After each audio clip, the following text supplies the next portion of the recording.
मस्त हिरवागार कुरकुरीत महिनाभर टिकणारा चिवडा तर आलाय ना, एकदम हिरवागार रंग. आणि तुम्हाला माहिती आहे हा हिरवा रंग कशाचा आहे? कोथिंबिरीचा. आपण काही रंग वगैरे घातला नाही, मस्त कोथिंबिरीचा हिरवागार रंग येतो. फक्त रंगच नाही, त्याचा मस्त फ्लेवर सुद्धा या चिवड्यामध्ये येतो आणि करायला एकदम सोपा आहे. तुम्हाला जर चिवड्यामध्ये काही वेगळं करायचंय ना, एकदा या पद्धतीने चिवडा करा. मस्त कुरकुरीत हिरवागार होतो आणि महिनाभर टिकतो आणि तुम्हाला खूप आवडणार. एकदा करून बघितला ना, तुम्ही सारखा सारखा कराल याची 100% खात्री. त्यासाठी तुम्हाला हा व्हिडिओ संपूर्ण बघायचा आहे, या व्हिडिओला लाईक करायचं आहे आणि अशाच छान छान रेसिपीजसाठी चॅनलला सबस्क्राईब करायचं आहे.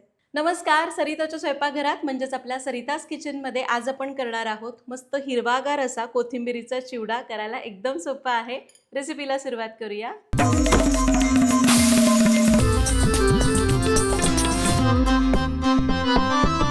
सगळ्यात पहिल्यांदा चिवडा करायचा आहे त्यासाठीचं साहित्य बघू. याचा मसालाही आपण घरीच करणार आहोत आणि बाकीचं साहित्य काय लागणार आहे बघूया. चिवडा मसाल्यासाठी आपल्याला लागणार आहे 1 चमचा धणेपूड, 1 चमचा भाजलेल्या जिऱ्याची पूड, 1 मोठा चमचा बडीशेप, चवीप्रमाणे मीठ, अर्धा चमचा काळं मीठ, 1 चमचा चाट मसाला, 2 चिमूट लिंबू सत्व, हे तुम्हाला बाजारामध्ये सहज मिळेल, आणि 4 चमचे साखर. तर या चिवड्यासाठी आपण घेतलेले आहेत पाव किलो दगडी पोहे. हे खूप जाड पोहे असतात, तळून वापरावे लागतात. पाव किलो दगडी पोहे घेतले. त्यासाठी आपल्याला 100 ग्रॅम कोथिंबीर घ्यायची आहे. अशी म्हणायला गेलात तर मध्यम आकाराची अर्धी जुडी कोथिंबीर घेतली. सोबतच आपल्याला लागतील 200 ग्रॅम शेंगदाणे, 25 ग्रॅम फुटाण्याची डाळ, थोडासा कढीपत्ता, 25 ते 30 काजूच्या पाकळ्या, 3-4 बारीक चिरलेल्या हिरव्या मिरच्या. साहित्य बघितलं, रेसिपीला सुरुवात करूया. तर सगळ्यात पहिल्यांदा आपल्याला मसाला करून घ्यायचा आहे. तर मिक्सरचं भांडं घेतलंय, त्यामध्ये घालूया 1 चमचा धणेपूड किंवा तुम्ही धणे भाजून घातले तरी चालतील, 1 चमचा जिरेपूड, 1 चमचा कच्ची बडीशेप, 1 चमचा चाट मसाला, काळं मीठ अर्धा चमचा, अगदी 2 चिमूट लिंबू सत्व. हे नसेल तर तुम्ही आमचूर पावडर वापरू शकता. आमचूर पावडर घालायची तर 1 चमचा घालायची. चवीप्रमाणे मीठ, आपण चिवड्याचं मीठ पण यामध्येच घालतोय, आणि 4 चमचे साखर. पाणी वगैरे काही घालायचं नाही, याची छान पूड करून घ्यायची. आणि मस्त चटपटीत असा हा चिवड्याचा मसाला तयार झाला. मला राहवलं नाही, इच्छा झाली खाऊन बघायची. मस्त चिवड्याचा मसाला तयार झाला. आता चिवडा करायचा. आता जाड म्हणजे दगडी पोह्याचा चिवडा करतोय, त्यामुळे आपल्याला हे पोहे तळून घ्यावे लागणार आहेत. त्यासाठी इथं मी छोट्या कढईमध्ये तेल गरम करायला ठेवलंय, जे आपलं सरिताज किचनचं लाकडी घाण्याचं तेल आहे, जे शुद्ध पारंपरिक आहे, ज्यामध्ये आपण केमिकल्स वापरत नाही. एकदा जरूर वापरून बघा. ऑर्डर करण्याची लिंक डिस्क्रिप्शन बॉक्समध्ये दिलेली आहे. तर जेव्हा आपण चिवडा करतो किंवा कोणताही पदार्थ तळतो त्यावेळी ते तेल व्यवस्थित तापणं गरजेचं आहे. तेल खूप कडकडीत धूर निघेपर्यंत तापलेलं नसावं किंवा कमी गरम नसावं. कमी गरम असेल तर पदार्थ इतकासा संथपणे तळतो, तेलकट होतो, सगळं तेल ओढून घेतो आणि खूप कडक होतो किंवा मऊ पडतो.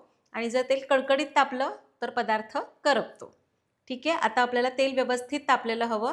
दुसरी गोष्ट म्हणजे चिवड्यासाठी आपण ज्यावेळी असे पदार्थ तळत असतो त्यावेळी अशी जाळी असेल जी अशी छोट्या कढईमध्ये व्यवस्थित मावेल, आतमध्ये बुडेल, असं असेल ना तर पटकन ते पदार्थ तळायला सोपे पडतात, पटकन बाहेर काढता येतात. त्यामुळे हे बघा, कढईमध्ये मावेल अशी जाळी मी यामध्ये ठेवलेली आहे. आता आपण काय करूया, यामध्ये एक पोहा टाकून बघू. हे बघा, पोहा पाहिजे तसा पटकन वर येत नाहीये, याचा अर्थ तेल नीट तापलेलं नाही. तुम्ही जर आत्ता याच्यात पोहे तळायला सोडले तर 100% ते पोहे खूप तेलकट होणार आणि कडक होणार. ठीक आहे, त्यामुळे तेल थोडंसं आणखीन तापवून घेऊया. तर तेल व्यवस्थित तापलेलं पाहिजे. बघूया कसं तापलंय. थोडेसे पोहे टाकले की पटकन एका सेकंदामध्ये तळून वर यायला लागले की समजायचं तेल व्यवस्थित गरम झालंय. थोडे थोडे पोहे टाकायचे, खूप नाही. असे अगदी 1 मूठ पोहे एका वेळी टाकायचे. लगेच तळून असे वर येतात, छान तळले जातात. गॅस आपण मोठाच ठेवूया. तुम्हाला अगदीच वाटलं करपतायत तर मग गॅस कमी करा. यांना चांगलं निथळायचं. आता माझ्याकडे ही मोठी पाटी आहे, यामध्ये मी सगळे जिन्नस काढून घेते. चिवडा करायला कधी असं मोठं ढळढळीत भांडं घ्यायचं, म्हणजे व्यवस्थित मिसळता येतं. तर इकडे मी साईडला पाटी ठेवते, पोहे तळते आणि त्याच्यात टाकत जाते. पहिली बॅच तर ठीक आहे, दुसरी बॅच असं तेलाने छान ताव धरला की मस्त तळली जाते. पोहे टाकताना गॅस मोठा ठेवायचा, तळून झाले की निथळून घेताना गॅस कमी करायचा. चांगले निथळायचे आणि काढून घ्यायचे. सगळे पोहे असेच तळून घेते. तर एक 5 मिनिटात माझे सगळे पोहे तळून झालेले आहेत. याला मी पाटीमध्ये काढून घेते. हे गरम असताना थोडे तेलकट दिसतात, त्यानंतर एकदम कोरडे होतात. आता पोहे तळून झाले, बाकीचे साहित्य तळूया. तर इथं मी शेंगदाणे घेतले, हे पण आपण डायरेक्ट गाळणीमध्ये घालू आणि याला छान असं कुरकुरीत होईपर्यंत तळून घेऊ. हां, तुम्हाला वाटतंय आता शेंगदाणे मावत नाही आहेत, तर थोडंसं 2 बॅचेसमध्ये तळून घेतलं तरी चालतील. मस्त कुरकुरीत होईपर्यंत तळूया. आणखी एक गोष्ट म्हणजे शेंगदाणे तळताना थोडंसं मीठ घालायचं, म्हणजे मग ते अळणी लागत नाहीत आणि मस्त कुरकुरीत तळले जातात. मंद आचेवर शेंगदाणे कुरकुरीत तळूया. पोहे तळताना गॅस मोठा चालतो, कारण ते पटकन तळले गेले की काढायचे. पण शेंगदाणे तळताना मात्र मंद आचेवर तळायचे, म्हणजे आतपर्यंत तळले जातात आणि कुरकुरीत होतात. तळून घेऊया. शेंगदाणे छान कुरकुरीत तळले गेलेले आहेत. काढून घेऊया. पण चांगले निथळायचे आणि मग काढायचे. चिवडा करताना पदार्थ तळून झाला की थोडंसं तेल त्याला ठेवायचं, एकदम कोरडं करून निथळून काढायचं नाही, म्हणजे मग तो मसाला त्या तेलामुळे त्या पदार्थाला चांगला चिकटला जातो. थोडेसे निथळून घेतले, काढूया. या पोह्यामध्येच आपण याला काढून घेतोय. आता तळूया फुटाण्याची डाळ. फुटाण्याची डाळ खूप नाही, अर्धा 1 मिनटं तळायची, कारण भाजलेली असते. जास्त तळली तर कडक होते. अगदी थोडीशी तळूया. डाळ तळून झाली, अगदी अर्धा मिनिटं तळली, काढूया. आता तळूया काजू. काजू अगदी 15-20 सेकंदात तळून होतात. लगेच बाहेर काढायचे, नाहीतर लगेच करपतात. तर काजू पण मस्त तळून घेतलेले आहेत. अगदी हलका एकसारखा सोनेरी रंग झालाय. काढूया. यात कोथिंबीर कशी वापरायची ते मी शेवटी दाखवणार आहे बरं का. आता कढीपत्ता. कढीपत्ता आधी मी जाळीवर काढते आणि मग बुडवते, म्हणजे एकदम अंगावर येत नाही. जरा लांब व्हायचं आणि बुडवायचा. कढीपत्ता छान असा खुळखुळ आवाज येईपर्यंत तळायचा. छान, आता तुम्हाला दिसत असेल आवाज एकदम मस्त येतोय. छान असा कुरकुरीत तळला गेलेला आहे. याला निथळून घेऊ आणि काढूया. कढीपत्ता थोडासा वाळवून घ्यायचा, म्हणजे समजा तुम्ही आणलाय बाजारातनं, एक अर्धा तास पंख्याखाली असा मोकळा करून ठेवायचा, छान वाळला जातो. आता मिरची तळायची आहे. मिरचीच्या पण बिया उडतात, त्यामुळे जरा जाळीत घेऊन लांब उभं राहून तळून घ्यायच्या. मिरची पण छान अशी कुरकुरीत होईपर्यंत तळायची. मिरची मस्त तळून झाली आहे. एका वेगळ्या ताटामध्ये काढायची, याच्यात मिसळायची नाही. मिरची काढून घेतली. आता कोथिंबीर पण आपल्याला अशीच तळून घ्यायची. मी काय करते, इथे ही कोथिंबीर तुम्ही बघाल तर मी खूप बारीक अशी चिरली नाही, थोडी मोठी मोठीच ठेवली आहे. आता मी या जाळीमध्ये थोडी थोडी कोथिंबीर घालणार आणि तळून घेणार. छान अशी कुरकुरीत होईपर्यंत तळायची. हे बघा, कोथिंबीर छान अशी तळली गेली आहे. थोडीशी निथळायची आणि मिरची सोबत काढायची. अशी छान तळून घेतली आहे.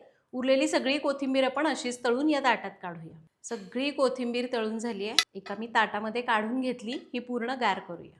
तळलेली कोथिंबीर गार झाली आहे. तर कोथिंबीर आणि मिरची दोन्ही पण आपण मिक्सरच्या भांड्यामध्ये काढूया आणि याला बारीक करून घेऊ. तेल पाणी असलं काही घालायचं नाही, याला असंच बारीक करायचं. आणि हे बघा, याला आपण मस्त असं बारीक करून घेतलं, याची पेस्ट तयार झाली आहे.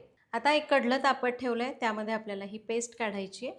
तर ही सगळी पेस्ट कढल्यामध्ये काढली. यात तेल तर असतंच, कोथिंबीर तळलेलं त्याच्यामध्ये राहिलेलं तेल असतं, त्यामध्येच आपण याला 2 मिनटं परतून घेऊया. वेगळं तेल घालण्याची गरज नाही. गॅस कमी करू आणि 2 मिनटं परतून घेऊ. आणि हे बघा, 2 मिनटं कोथिंबीर परतली, गॅस बंद करायचा. आता यामध्ये घालूया तयार करून घेतलेला चिवड्याचा मसाला. मसाला याच्यामध्ये चांगला मिक्स करून घेऊया आणि यामध्ये तळलेली कोथिंबीरीची पेस्ट घालूया. सगळं छान पुसून घ्यायचं आणि हे चिवड्याला चांगलं लावून घ्यायचं. गरम गरम असतानाच लावायचं, म्हणजे चांगलं लागलं जातं आणि सगळ्या चवी एकमेकांमध्ये चांगल्या मिसळल्या जातात. सुरुवातीला जरा चमच्याने करायचं आणि थोडं हाताला सोसवेल असं झालं की मग हाताने छान सगळा मसाला या चिवड्याला पोह्यांना लावून घ्यायचा. एकदम छान रंग येतो मग. चला, आता हे थोडं कोमट झालं आहे, मी असं हातानेच लावून घेते. रंग एकदम हिरवागार येतो बरं का या चिवड्याचा. तर हाताने मी सगळं छान मिक्स करून घेतलं आहे आणि हे बघा किती सुंदर हिरवागार रंग आलेला आहे. आणि आपला हा कोथिंबीर पोहा चिवडा तयार झाला आहे. हा आत्ता असा दिसतोय, अजून गरम आहे. गार झाला की याचा रंग आणखीन छान खुलून येणार आणि मग तुम्ही याला डब्यामध्ये भरून ठेवू शकता. तर हा चिवड्याचा एक गुजराती प्रकार आहे. तिथं अशा पद्धतीने कोथिंबीर पोहा चिवडा केला जातो. मसालासुद्धा या पद्धतीने केला की छान असा गोडसर चटपटीत आंबट चवीचा हा चिवडा तयार होतो. हा चिवडा तयार झाल्यानंतर संपूर्ण गार करायचा, मग हवाबंद डब्यामध्ये भरून ठेवायचा. मस्त महिनाभर आरामात टिकतो, पाहिजे तेव्हा तुम्ही खाऊ शकता. तर अशा पद्धतीने आपण हा कोथिंबिरीचा केला. माझ्यामध्ये याच्यात आपण कढीपत्त्याचा सुद्धा फ्लेवर देऊ शकतो. जसं की आपण थोडी कोथिंबीर घ्यायची, तळायची, त्यासोबत भरपूर कढीपत्ता तळायचा, मिरची तळायची, त्या सगळ्याची पेस्ट करायची आणि मग ती थोडीशी परतून यात घालायची. मग थोडासा कढीपत्त्याचा फ्लेवर याला आपण देऊ शकतो.